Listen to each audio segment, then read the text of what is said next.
ஜெய் சீதாராம். ராமசுவாமி திருக்கோயில், கும்பகோணம். குரோதி வருஷம் நவராத்திரி உற்சவம், 3ஆம் திருநாள். குகசக்கியம்.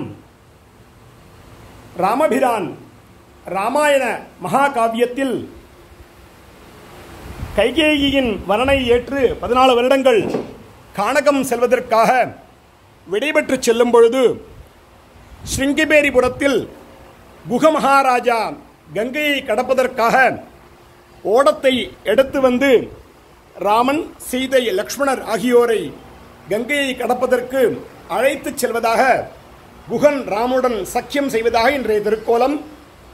குகன் வேடுவ அரசன், இளையபெருமாள் லக்ஷ்மணர், பகவான் ராமச்சந்திர சுவாமி, சீதா மகாலட்சுமி. ஜெய் சீதாராம்.